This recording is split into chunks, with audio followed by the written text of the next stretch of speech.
Agradeço a oportunidade aqui de concluir esse evento. É engraçado como a vida funciona, né? Porque eu vim para cá com o convite de trazer uma mensagem para vocês, mas estou 100% convencido que eu estou indo para casa muito mais edificado do que qualquer palavra que eu podia compartilhar com vocês. Então agradeço a presença de cada um, vocês têm me animado, me edificado, me emocionado, então fico muito feliz de estar presente com vocês. Na sexta-feira o Alexandre me deu uma bronca, porque ele falou: eu vi que você cortou o material que você queria compartilhar com a gente por causa do tempo, você tem que deixar tudo lá dentro. Então eu falei para ele: hoje eu vou compartilhar tudo o que tiver aqui, então se tiver um pouquinho mais de tempo, vocês me perdoem. Ele falou: tem que falar tudo, aqui é o Brasil, então se correr um pouquinho a mais, não tem problema. Eu falei: então tá bom, então hoje é para você, viu, irmão? Quem, pois, me confessar diante dos homens, eu também o confessarei diante de meu Pai que está no céu. Essa é a promessa que nós vamos discutir hoje. Abram lá em Mateus capítulo 10, que é sempre importante a gente ver o contexto que Jesus faz essa promessa. E por algum motivo eu tenho uma afinidade a promessas condicionais. A gente falou isso, a mesma coisa na sexta-feira, era uma promessa condicional, aqui a mesma coisa. Então no capítulo 10, no 32, vamos ler de novo. Quem, pois, me confessar diante dos homens, eu também o confessarei diante do meu Pai que está nos céus. Só que olha o 33. Mas se aquele que me negar diante dos homens, eu também o negarei diante do meu Pai que está no céu. Então, a promessa de Jesus nos confessar perante o Pai, de novo, é condicional a nós confessarmos Jesus diante dos homens. Mas por que Jesus faz essa promessa para os apóstolos? Vamos olhar, a gente já foi lido várias vezes. Olha o finalzinho do capítulo 9. Jesus fala assim, então disse aos seus discípulos, no versículo 37, a colheita é grande, mas os trabalhadores são poucos. Peçam, pois, ao Senhor da colheita que envie trabalhadores para a sua colheita. Aí logo depois que ele fala isso para os discípulos, olha o versículo 1 do capítulo 10, o que ele faz? Chamando os seus 12 discípulos, deu-lhes autoridade para expulsar imundos e curar todas as doenças e enfermidades. Aí no 2 e 3 ele vai listar, 2 e 3, pula lá para o 5. Jesus enviou os 12 com as seguintes instruções: não se dirijam aos gentios, nem entrem em cidade alguma dos samaritanos, antes dirijam-se às ovelhas perdidas de Israel. Por onde forem, preguem esta mensagem: o reino dos céus está próximo. Então ele vai, precisa de mais trabalhador, então ele envia os 12 apóstolos, fala, vamos pregar a mensagem. Só que ele sabe o que vai acontecer. Então o capítulo 10 inteiro ele está dando as instruções para eles. O que você tem que fazer? Faz desse jeito, acha uma pessoa, ele compartilha essa instrução. Ele chega agora, no versículo 32, e ele faz essa promessa. Por que ele faz essa promessa? Por isso, te dá 3 razões que ele faz essa promessa. Aqui no primeiro, olha lá no 32, 33 que a gente leu, olha o 34. Não pensem que vim trazer paz à terra. Não vim trazer paz, mas espada. Jesus não disse que ele veio trazer a paz, que se nós estivermos em Jesus nós temos paz? O que ele quer dizer aqui? Jesus sabe que quando nós estamos em um ambiente onde as pessoas não necessariamente acreditam em Jesus, confessar Jesus vai trazer conflito. Por quê? A Bíblia diz que os homens do mundo adoram as trevas, porque as trevas escondem as obras que eles fazem que são vergonhosas.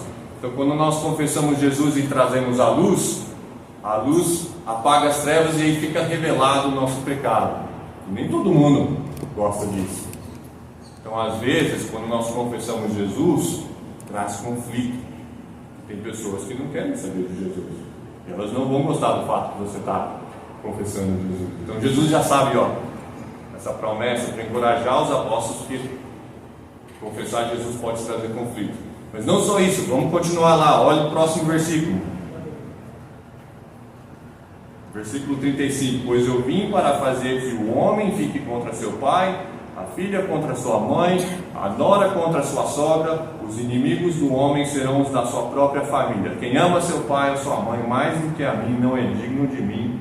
Quem ama seu filho ou sua filha mais do que a mim não é digno de mim. Ou seja, confessar Jesus, às vezes, pode trazer conflito na própria família. Todos vocês devem conhecer alguém, uma vez convertido, a família não foi muito fã disso, não gostou, começa a ter conflito entre a família.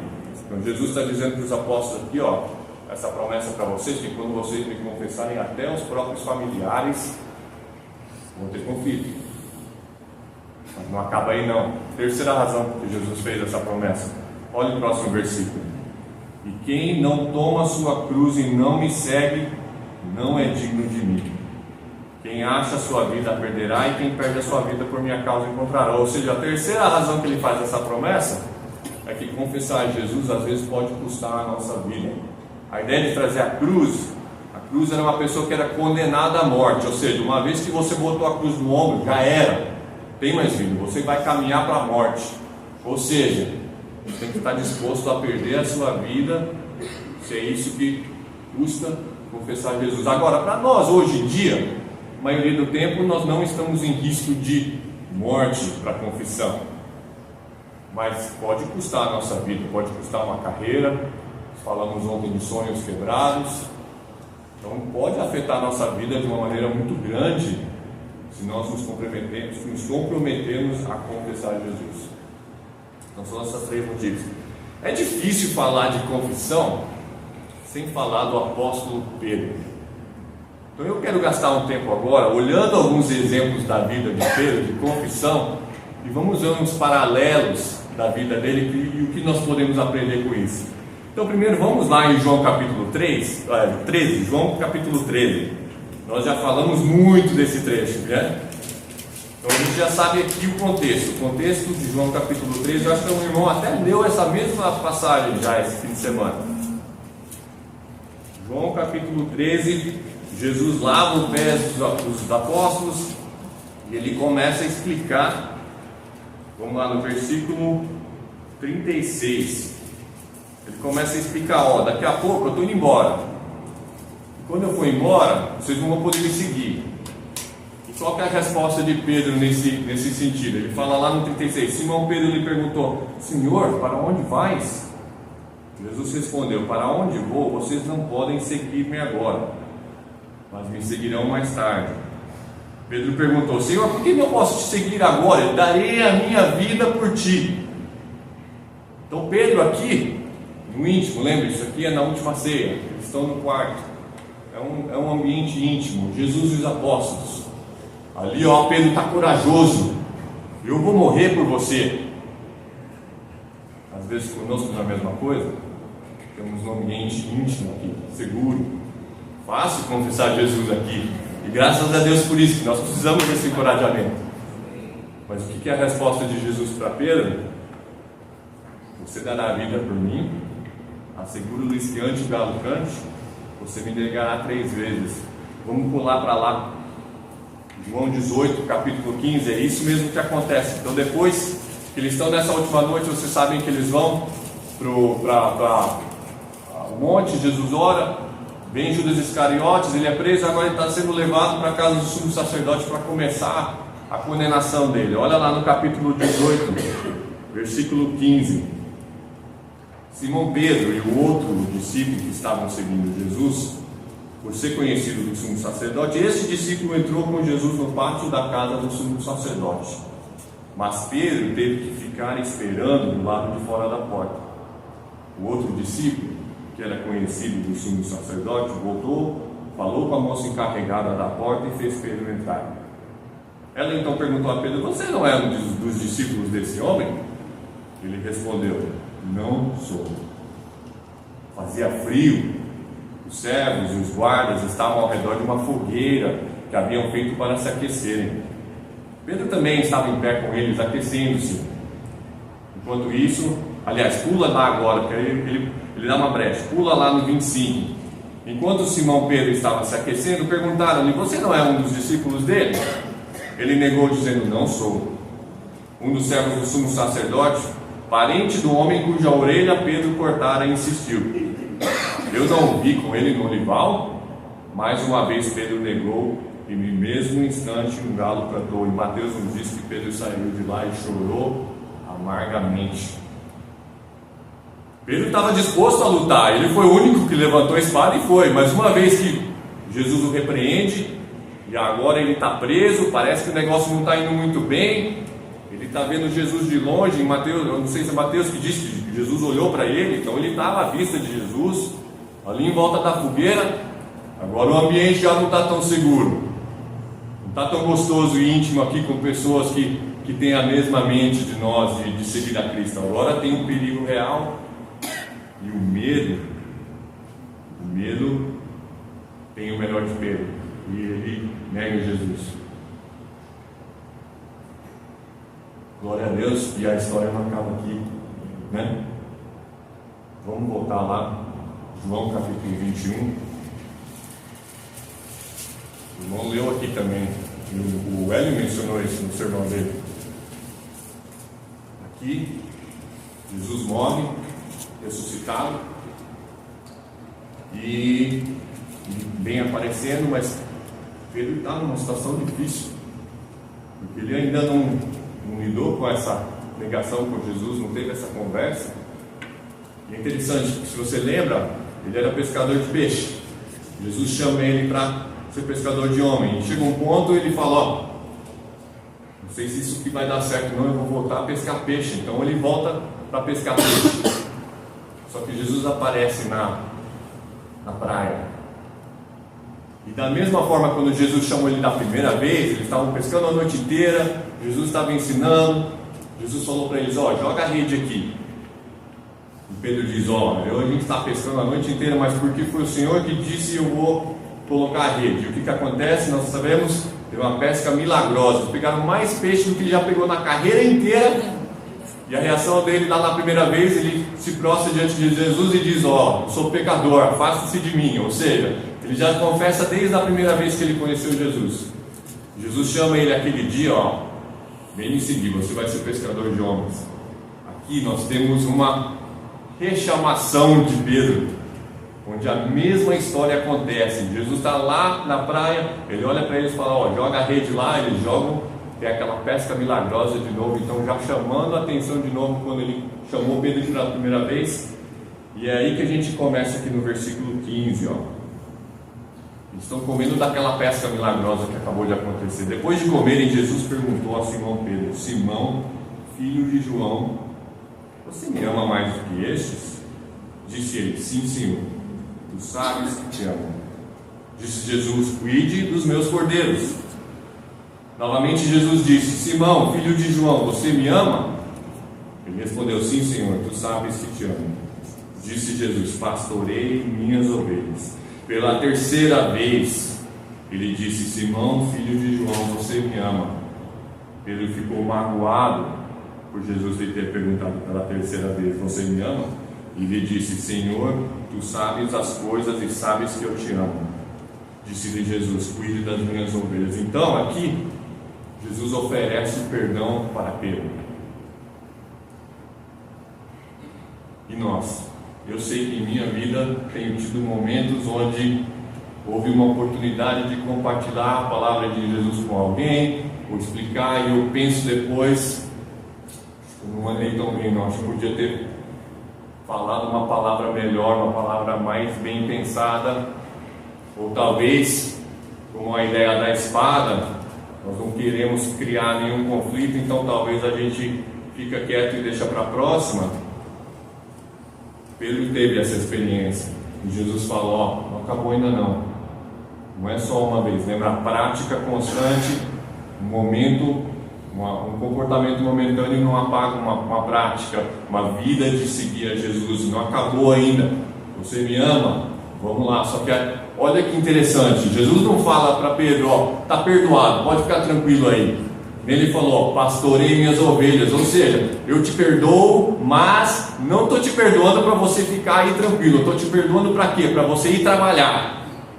Não confessou? Tudo bem, te perdoo, mas vai confessar agora. E qual que é o resultado disso? A gente já falou. Vamos lá de novo para Atos 2,38, só algumas páginas para frente. Ou seja, Jesus volta para o céu, ele promete o Espírito Santo, daqui uns 50 dias chega Pentecostes, os apóstolos estão lá em Jerusalém, a multidão está lá para a festa de Pentecostes, vem o Espírito Santo, e o que O que Paulo fala lá? Olha lá em Atos 2:36.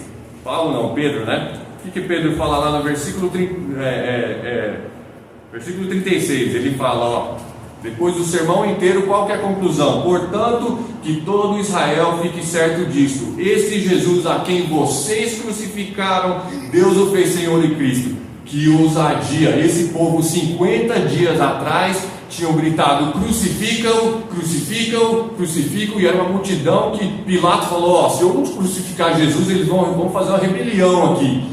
Pedro levanta essa mesma multidão, ele olha para eles e fala: vocês crucificaram a Cristo Jesus. Aquele apóstolo que estava na fogueira, com medo de admitir que seguia Jesus, agora, olha a ousadia.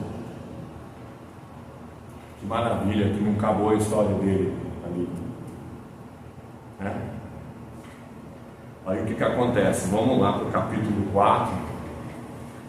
Porque ele e João, eles curam um aleijado. Vamos no versículo 18. E o que acontece? Dessa vez eles são chamados para a casa do sumo sacerdote. Eles são presos. E a mesma casa do sumo sacerdote onde Jesus foi lá e foi condenado, eles chamam Pedro e João. Então no versículo, eles fazem um pouco de conversa, interrogam eles, só que eles estão com medo, que o povo está apoiando eles, então eles estão com medo de condenados, né? Mas eles chegam lá no versículo 18: então, chamando-os novamente, ordenaram-lhes que não falassem nem ensinassem no nome de Jesus. Então o sumo sacerdote lá, o Sinédrio, estão falando: ó, vocês não podem fazer mais isso.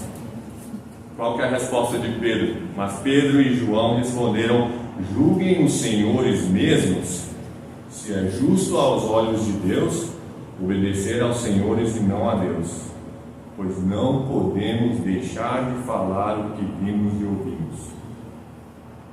Que transformação de Pedro! Foi de uma pessoa em volta da fogueira. Eu quero falar um pouco dessa ideia da fogueira. Quando eu penso na fogueira, me lembra muito o primeiro salmo.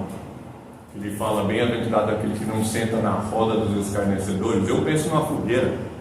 Que de noite na fogueira, quando está com gente que quer reclamar, não acontece coisa boa, né? E talvez a gente não está na situação de Pedro, onde a gente tem medo da nossa vida, mas como seres humanos temos muito medo de rejeição social, uma coisa muito... Então, se eu vejo todo mundo na rodinha ali falando num tópico, talvez não sou muito fã, mas não quero aí ser o estranho, né? Ser o único que discorda. Você já teve um momento da fogueira?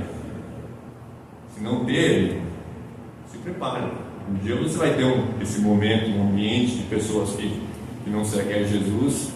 E qual que deve ser a nossa reação a isso? O Pedro mesmo nos diz, vamos lá. 1 Pedro capítulo 3. Pedro agora já mais maduro, já agora uma vida de relacionamento com Jesus, já foi moldado por Jesus. E eu acho que foi o irmão Ricardo que disse o Pedro colérico com a descrição dele. Olha como ele diz aqui em 1 Pedro capítulo 3 versículo 15: antes santifiquem Cristo como Senhor em seu coração, estejam sempre preparados para responder a qualquer pessoa que lhes pedir a razão da esperança que há em vocês. Contudo que façam isso com o quê? Mansidão e respeito, conservando boa consciência, de forma que os que falarem maldosamente contra o bom procedimento de vocês, porque estão em Cristo, fiquem envergonhados de suas calúnias. É melhor sofrer por fazer o bem, se for da vontade de Deus, do que por fazer o mal. Pedro, quando estava jovem, ele queria lutar, ele queria pegar a espada, ele queria mostrar para aquele pessoal quem que era Jesus. E eu sei que você conhece gente assim também. Nós vamos mostrar para o mundo quem que é Jesus. E o próprio Pedro, no final da sua vida, falou: não é assim, mas devemos viver de uma maneira. E de novo, aquela ideia de paz e espada. Nós queremos esconder o nosso cristianismo um pouquinho aqui para não abalar, para não dar nenhum conflito, ou nós estamos dispostos de viver de uma maneira para que as pessoas olhem para a gente e falem, ó, o que tem de diferente com você? E é o seguinte, eu sou o tipo de pessoa bem diferente da minha esposa. Minha esposa, assim, pensou, ela consegue falar na hora do jeitinho que ela pensou. E a gente discute, 3 dias depois eu falo, ó, eu sei exatamente o que ia falar naquela discussão ali, né? Eu não sou bom de falar o que eu quero falar na hora. Eu sou daqueles que pensam 3 dias e depois, ó, agora eu sei exatamente o que ia falar naquela conversa lá, né? Mas Pedro disse, isso por você não tem problema, porque você tem que estar preparado agora, porque vai vir aquele momento, se estivermos vivendo da maneira que precisamos estar vivendo, vai vir aquela hora que alguém vai perguntar, e o que você vai falar? Não espera chegar a hora para pensar, esteja preparado agora para aquela confissão que você vai fazer, e aí com mansidão e respeito. Agora, isso é só metade da promessa. Nós confessarmos a Jesus. E no outro lado da promessa, Jesus nos confessará perante o Pai. Então eu quero te dar 3 maneiras hoje. Jesus nos confessando ao Pai. Na verdade, em termos de tempo. O primeiro é que Jesus já nos confessou ao Pai no passado. Vamos olhar lá, João capítulo 17. Só que naquela noite, depois da última ceia que a gente tem visto tanto, ele vai para o monte e ele ora. Primeiro ele ora para os apóstolos, e aí no capítulo 17, versículo 20, olha o que ele fala. Minha oração não é apenas por eles, os apóstolos. Rogo também por aqueles que crerão em mim por meio da mensagem deles, para que todos sejam um, Pai, como tu estás em mim e eu em ti, que eles também estejam em nós, para que o mundo creia que tu me enviaste. Ou seja, antes mesmo de nós existirmos, Jesus já nos confessou ao Pai, Ele orou por nós, para todos aqueles que crescem na mensagem. Ele falou, eu oro por eles são meus, Pai. Somos nós que acreditamos na mensagem. Então Ele no passado Ele já nos confessou perante o Pai, mas não acaba por aí. Ele está lá agora, olhe lá, e aliás, se você lembra, eu não vou ir lá ler, mas Lucas capítulo 22, ele fez a mesma coisa pelo Pedro. Ele disse, ó, Satanás pediu para peneirá-los como trigo, mas eu orei por você para que a sua fé não se desfaleça. Jesus já sabia o que ia acontecer, ele orou por Pedro antes mesmo de Pedro negá-lo, para que ele não desistisse após isso, e ele faz a mesma coisa por nós. 1 João capítulo 2, versículo 1. Na verdade, o irmão, eu acho que durante a ceia, ou durante a oferta, leu essa mesma passagem. Maravilhoso. 1 João capítulo 2. Jesus nos confessa perante o Pai no presente.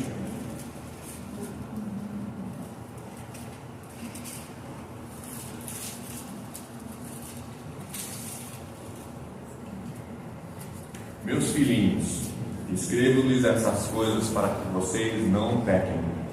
Porém, se alguém pecar, temos um intercessor. Na versão do irmão fala advogado. Um intercessor junto ao Pai Jesus Cristo justo. A ideia é realmente essa linguagem de tribunal, ou seja, nós estamos ali culpados, o Pai é o juiz e Jesus é o advogado, falando, não, ó, a defesa está comigo, eu vou defender esse aqui perante o Pai, e Ele intercede por nós hoje. Vamos lá para Hebreus 9, 24, que fala uma coisa bem semelhante. Hebreus capítulo 9, versículo 24.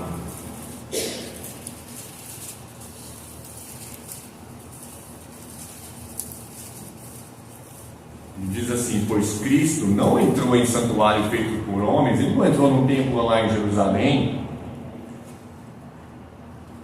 uma simples representação do verdadeiro. Ele entrou nos céus para se apresentar diante de Deus em nosso favor. Ou seja, uma vez que Ele ressuscitou, Ele entrou nos próprios céus, na presença do Pai, em nosso favor. Ou seja, hoje Ele está lá como nosso advogado, fazendo intercessão por nós. Ele orou por nós no passado, Ele intercede por nós no presente e no futuro. Mateus 25, nós vamos terminar aqui. Mateus capítulo 25.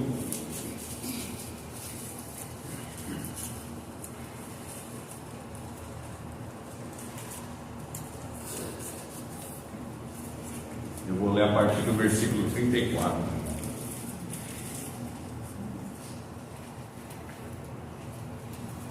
Então o rei, aliás, eu vou começar no 31, vou pular um pouquinho para cima. Quando o Filho do Homem vier em sua glória com todos os anjos, ou seja, isso aqui é o dia do Senhor, assentar-se-á em teu trono na glória celestial. Todas as nações serão reunidas diante dele, e ele separará umas das outras como o pastor separa as ovelhas dos bodes, e colocará as ovelhas à sua direita e os bodes à sua esquerda. Então o rei, esse é Jesus, dirá aos que estiverem à sua direita: venham, benditos de meu Pai, recebam como herança o reino que lhes foi preparado desde a criação do mundo. Ou seja, no último dia, o próprio Jesus vai dizer: venham vocês, benditos de meu Pai. Ele conhece vocês porque eu já confessei o nome de vocês para o Pai. Então, irmãos, tivemos um maravilhoso festival, 2 dias maravilhosos de comunhão, num ambiente onde podemos encorajar uns aos outros. Eu sei que eu vou sair daqui muito animado, muito encorajado, espero mesmo para vocês. Mas olha, quando nós voltarmos, igual o Heitor disse, quando nós voltarmos para a nossa congregação, quando nós somos minoria, quando tem o mundo aí afora e nós somos o único cristão ao redor da fogueira, é aí que o bicho pega. Então vamos ter certeza que nós sejamos exemplos de confissão de Jesus para os homens, para aqui, essas promessas. Talvez essa seja a última oportunidade de nós, alguns vemos os outros, mas que Deus nos abençoe para que no dia final nós possamos estar lá, todos reunidos como ovelhas, para poder herdar o reino que Jesus nos prometeu. Amém. Deus abençoe. Amém.